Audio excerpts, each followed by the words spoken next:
J'ai un message pour toi qui regarde en ce moment. Écoute bien, fais bien attention. Tu fais bien plus partie de tout ça que tu ne le penses. Beaucoup de gens n'ont pas encore compris qu'ils construisent ça avec nous. Cette application, elle n'est pas née toute prête. Elle compte sur la partie la plus fidèle de la communauté du Football Maximum pour télécharger, essayer et mettre ici en bas dans les commentaires quelle mise à jour doit arriver, ce que tu n'as pas réussi à comprendre, ce que tu as fini par comprendre, et beaucoup de choses vont encore se passer dans ce processus. Le voyage ne fait que commencer, mon frère. Allons-y, on y va. Et la première journée de notre ligue a déjà eu lieu. Et c'était un duel entre mon équipe ici et l'équipe de Rai, regarde, qui est allée sur le terrain. Et oui, mesdames et messieurs, et j'ai perdu 4-3.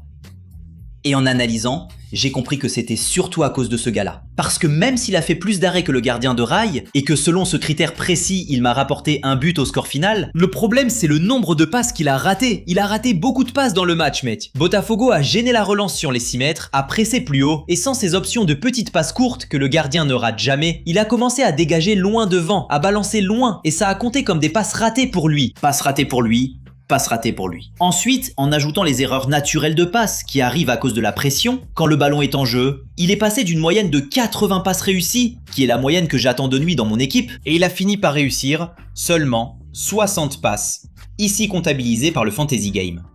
Ça a tiré vers le bas la moyenne de passes réussies de mon équipe. Et pour couronner le tout, Carlos Miguel, qui normalement a 70 de précision dans les passes, lors du dernier match, il a atteint 100%. Il n'a raté aucune des 19 passes qu'il a tentées. Le fait que Rai ait joué avec un joueur en moins, n'est-ce pas? Il a commencé avec 2 en moins et moi avec 1 en moins. Le fait qu'il ait joué avec un joueur de moins que mon équipe ne l'a pas pénalisé dans cette catégorie spécifique. Parce que ce qui compte, c'est ça, regarde. Combien de passes son équipe a tenté et combien de passes son équipe a réussi. Donc ces deux joueurs ici, ils n'ont pas tenté de passes et donc ils n'ont pas non plus raté de passes. Tu comprends? C'est Carlos Miguel qui a réussi beaucoup plus que la normale. Fabio a raté beaucoup plus que la normale. Et au final, j'ai encaissé un but dans cette catégorie à cause de 2 de différence. Si ce n'était pas ça, le score aurait été 4-3 pour moi. Tu vois comme ce jeu a aussi les particularités du football de la vie réelle? La façon dont j'ai organisé l'équipe contre Rai, je m'attendais à gagner dans ces catégories-là et à perdre dans celle-ci. Jusqu'ici, tout s'est bien passé, tu vois. J'ai perdu là où je voulais. Le problème, ça a vraiment été ces 2 écarts de 2, mon Dieu. On a déjà commencé en écrasant l'équipe de Joao, tu vois. Même avec l'équipe diminuée, je suis allé là-bas et je lui ai mis une sacrée raclée. Oh mon Dieu. Non, il faut avoir les passes, je sais pas quoi, tout ça. Ici, c'est le but qui compte. Le football, c'est le but. J'ai gagné sur le critère des buts. J'ai gagné sur le critère des passes décisives. J'ai gagné ici. Les tirs cadrés de chaque joueur. 7 à 1 sur ce critère, hein. En plus des 2 buts de Viveiros. Et pour les 2 passes décisives, une de Mateuzinho et une de Léo Pereira.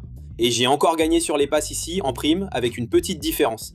Et j'ai gagné avec 2 joueurs en moins, hein. Neymar dans mon équipe n'a pas joué. Ce match était suspendu pour évaluer le garçon, n'est-ce pas? Et Gustavo Gomes était blessé aussi, il a pas joué. Le match de Palmeiras lors de la dernière journée, qui a été le match nul contre l'International. Dans ce match précédent, Neymar n'a pas joué. Dans le prochain, l'homme va sur le terrain, hein. Ouvre l'œil, Simonetto, tu es le prochain. J'ai marqué ces petits points ici contre Monsieur Z, 5-0.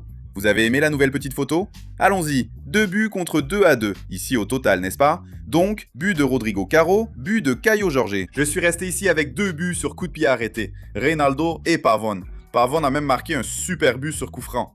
Passe décisive, c'était la catégorie où je voulais déjà me démarquer davantage. Et là, on peut un peu confirmer ça. Arrasca, c'est quasiment sans faute là-dessus, hein? 5. Pour Reynaldo, je comptais même sur un peu plus, mais c'est sympa d'avoir un défenseur qui délivre une passe décisive.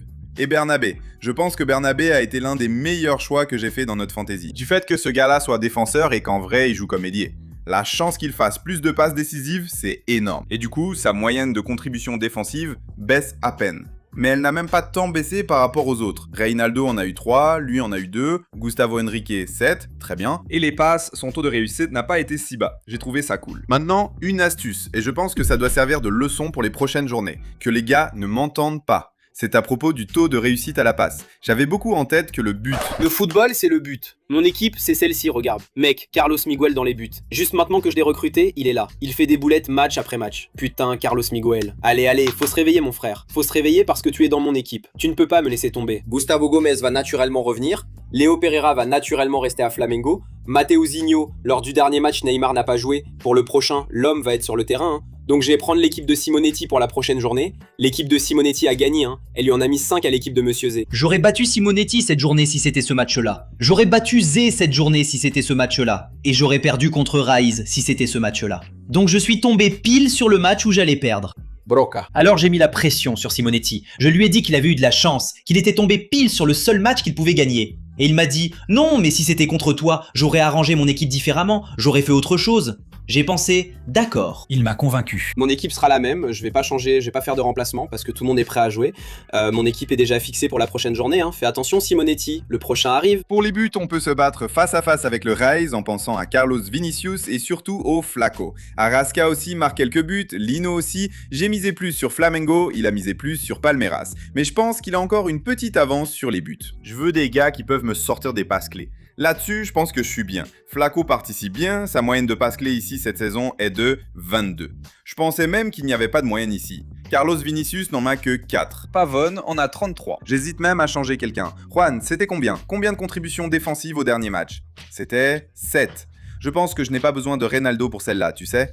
Match contre Flamengo, l'Atlético et qui d'autre? Et Grêmio. Je pense que je vais mettre Juan Tresoldi à la place de Reinaldo. Je vais l'utiliser. Pour mon prochain affrontement, qui sera contre Zé, je vais au moins m'assurer de ne pas me louper cette fois. Je vais enlever Josué ici, qui malheureusement est blessé. Mec, c'est un joueur super important dans mon équipe. Et Lucas Verissimo, je vais peut-être l'enlever aussi. Je ne sais même pas quelle est sa blessure. J'ai peut-être fait une erreur en le choisissant à la draft dès le début. Je vais encore vérifier ce truc-là. Pour l'instant, mon équipe va rester comme ça. Et 24 heures avant le début de la journée du Brasileirão, je sais que le marché va s'ouvrir dans le Fantasy Game pour que je puisse prendre des joueurs gratuitement. Je ne veux pas encore dépenser d'argent pour personne. Donc je vais attendre ces 24 heures pour voir si je peux choper quelqu'un gratuitement. Et allons-y pour la deuxième journée.